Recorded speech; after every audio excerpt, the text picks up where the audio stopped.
እንዴት ዋላችሁ? ሰላም ናችሁ? እንደምን ናችሁ?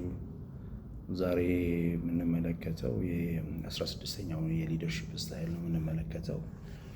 ህጋዊ አመራር ወይ ሌጂትሜት ሊደርሺፕ ስታይል ነው የሚባለው።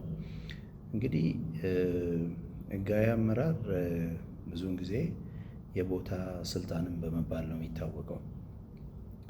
አንድ ግለሰብ በመስሪያ ቤቱ ወይ ደግሞ በድርጅቱ ወይም ደግሞ በሁኔታ ውስጥ ባለው መደበኛ የስራ ድርሻ ወይም የስራ መደብ ላይ የተመሰረተ የአመራር አይነት ነው። እንግዲህ ስራ መደቡ ነው የሚወስነው የሌጂትሜት ሊደርሺፕ ስታይል ማለት ነው። ይህ ስልጣን የሚመነጨው እንግዲህ ከመሪው የግል ባህሪ ወይም ችሎታ ሳይሆን ተቋሙ ለዚያ የስራ መደብ ከሰጠው መደበኛ መብትና ኃላፊነት ጋር ነው።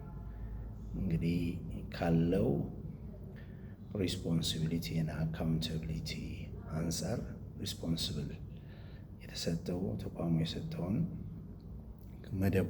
ለመደቡ በሰጠው ስልጣን ላይ ዲፔንድ የሚሆን ነው። ዋና ባህሪው መደበኛ ስልጣን ነው። እንግዲህ ይሄ ፎርማል ኦቶሪቲ የምንለው ይሄ እንግዲህ ከስልጣኑ ከስራ መደቡ ስም ለምሳሌ ዳይሬክተር ሊሆን ይችላል፣ ሚኒስቴር ሊሆን ይችላል፣ ስቴት ሚኒስቴር ሊሆን ይችላል፣ ስራ አስኪያጅ ሊሆን ይችላል። ይሄ ለቦታው የተሰጠው ስልጣን ነው። ከሰውየው ባህሪ፣ ከሰውየው ችሎታ፣ ከሰውየው የትምህርት ዝግጅት ከምናምን ጋር የሚያያዝ ነገር ሳይሆን ቦታው ለራሱ የሰጠው ፓወር ነው። እንግዲህ ሌላው ባህሪው ምንድን ነው? ተዋረዳዊ መዋቅር ሃይራርኪ ያለው ማለት ነው። ግልጽ የሆነ የትእዛዝ ሰንሰለት አለው። ማን ለማን ሪፖርት እንደሚያደርግ ይታወቃል። ለምሳሌ ቡድን መሪው ለዲፓርትመንት ሄዱ፣ ዲፓርትመንት ሄዱ ለሲኦ፣ ሲኦ ለስቴት ሚኒስትር እያለ በዛው ልክ የሚንቀሳቀስ ይሄዳል ማለት ነው። ሌላው ከባህሪዎቹ ሌላው በህግና ደንብ የሚመራ ነው። የመሪው ሆነ የተመሪው ተግባር በህግና በፖሊሲ ወይም በውል የተገደበ ነው። ህግና ደንብ ነው ሁሉን ነገር የሚያከናውነው። በህግ በፖሊሲ በውል ነው የተገደበው። በዚህ ነው ስራ የሚከናወነው። ሌላው ተገዢነት ነው። ሰራተኞች ትዕዛዝን የሚቀበሉት መሪው የማዘዝ ህጋዊ መብት እንዳለው ስለሚያምኑ ነው። ዛት ሚንስ ከስሩ ያለው ባለሙያ ከሚመራው ተመሪው በጣም ሊበልጥ ይችላል። አካዳሚካሊ ኢን ኤቭሪ ዳይሬክሽን 100 እጥፍ ሊበልጠው ይችላል። ግን ያ ባለሙያ የሚታዘዘው ለቦታው ነው። ቦታው ስልጣን ስላለው ሲኦም ይሁን ቡድን መሪሁም ይሁን ኃላፊም ይሁን ዳይሬክተርም ሚኒስትርም ይሁን ስቴት ሚኒስትርም ይሁን የሚታዘዘው ቦታው ባላስቀመጠው ፓወር ነው እንጂ ለሰውየው አይደለም። ስለዚህ ትዕዛዝን የሚቀበሉ መሪው የማዘዝ ህጋዊ መብት እንዳለው ስለሚያምኑ ነው። ህጋዊ መብት አለው ለማዘዝ። ምንም አይነት ካፓሲቲ አይኖረው፣ ምንም አይነት የትምህርት ዝግጅት አይኖረው፣ ግን ቦታው ላይ በህጋዊነት እስከተቀመጠ ድረስ ያንን ኢሹ በመመልከት ነው ወደ ትዕዛዝ የሚመጣው ነው። እንግዲህ ሜሪት አለው የዚህ የሌጂትሜት ሊደርሺፕ ስታይል ወይ ደግሞ የህጋዊ አመራር የራሱ የሆነ ጥቅሞች አሉት። ግልጽና ተጠያቂነት ነው። አካውንታቢሊቲ አለ። በድርጅት ውስጥ የመጨረሻ ውሳኔ ሰጪው ማን እንደሆነ እና ለውጤትም ተጠያቂው አካል ማን እንደሆነ በግልጽ ይታወቃል ነው። ዳት ሚንስ ክሊር የሆነ ዲሲሽን ሜኪንግ፣ ማን ዲሳይድ እንደሚያደርግ፣ ማን ደግሞ ሪስፖንስብል እንደሆነ አት ዘ ኤንድ ኦፍ ዘ ዴይ ለሚመጡት አውትካሞች ማን ሪስፖንስብል እንደሆነ፣ ማን አካውንታብል እንደሆነ ክሊርሊ ዲፋይን የተደረገ ነው ማለት ነው። ክሊር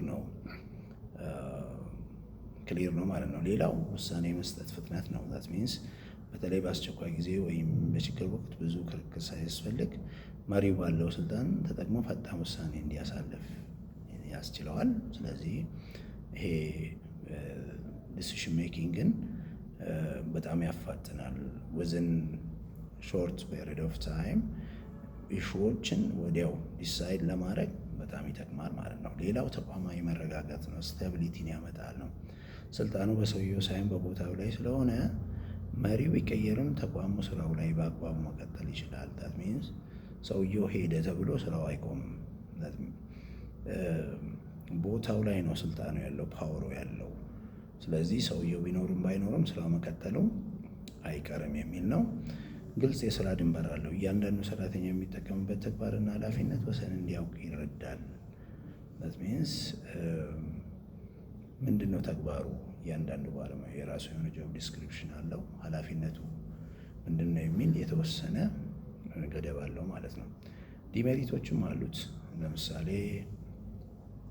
ዝቅተኛ የስራ መነሳሳት ሊኖር ይችላል ነው። ይሄ ሰራተኛው የሚሰሩት ታዝዣለሁ በሚል ስሜት ብቻ ሊሆን ስለሚችል በራሳቸው ተነሳሽነት አዳዲስ ነገሮችን የመፍጠር ኢኖቬት ማድረግ ፍላጎታቸውን ሊቀንስ ይችላል። ዳት ሚንስ በህግና በደንብ ስትመራው፣ በትዕዛዝ ስታዘው ሌሎች ኢሹዎችን ለመፍጠር ወይም ደግሞ ክሬት ለማድረግ ብዙም ኢንተረስት ላይኖረው ይችላል ነው። ሌላው ለለውጥ ዝቅ መሆን ነው። ያው ቢሮክራሲው ማለት ነው። ከመጠን በላይ በህግና በደንብ ላይ ስለሚመሰረት ድርጅቱ ለተለዋዋጭ ሁኔታዎች በፍጥነት ምላሽ እንዳይሰጥ እንቅፋት ሊሆን ይችላል ነው። ሶስተኛው ተጽዕኖ በቦታው ላይ ብቻ የተገደበ መሆኑ ነው። መሪው ያንን የስራ መደብ በለቀቀ ቅጽበት ተጽዕኖ የመፍጠር አቅሙ አብሮ ይጠፋል። ምክንያቱም ስልጣኑ በግል ግንኙነት ወይም እምነት ላይ የተገነባ ስላልሆነ። ለትሚስ ብዙውን ጊዜ ሰዎች ካሉበት ቦታ ሲነሱ ተጽዕኖ የመፍጠር አቅማቸው በጣም ዜሮ ይሆናል። አንድ ሲኦ ወይ ደግሞ አንድ ዲፓርትመንት ዳይሬክተር ወይ አንድ ስቴት ሚኒስትር ከቦታው ሲነሳ ባዶ ነው የሚሆነው። ከዛ በኋላ ቦታው ነው ያንን ፓወር የሰጠው። ቦታው ከሌለ ከቦታው ከተነሳ ቶታሊ ያ ሰውዬ ዜሮ ነው የሚሆነው እና ባለሙያ ሲሆን ያ ፓወር የለውም። የተጽዕኖ ይፈጥራል ምናምን ተብሎ አይታሰብም። ስለዚህ እሱም የራሱ የሆነ ዲሜሪት ነው ማለት ነው። ለስልጣን አላግባብ መጠቀም መጋለጥ ነው። መሪዎች ስልጣናቸውን ተገን በማድረግ ሰራተኞችን ለማስፈራራት ወይም ለግል ጥቅማቸው ሊጠቀሙበት ይችላሉ። እንግዲህ ባለው መመሪያ ደንብ፣ በፖሊሲ፣ በስትራቴጂ መሰረት ባለው ጆብ ዲስክሪፕሽን መሰረት ማንኛውም ኃላፊ በተመደበበት ቦታ መስራት እንዳለበት ይታወቃል። ሆኖም አንዳንዴ ስልጣን ያገኙ ሰዎች በስልጣናቸው ተጠቅመው በሰራተኞች በባለሙያዎች አድሎ ሊያደርሱ ይችላሉ። ማስፈራራት፣ የግል ጥቅማቸውን ሊያስጠብቁበት ይችላሉ። ብዙ ኢሹዎች ናቸው እንግዲህ በዚህ በስልጣን የሚመጡ ኢሹዎች በጣም ከፍተኛ ናቸው።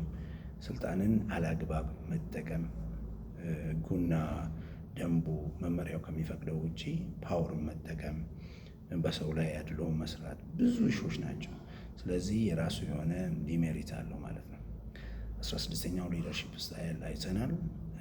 ነገ 17ኛውን እንቀጥላለን። መልካም ቀን ይሁንላችሁ። ቴንኪው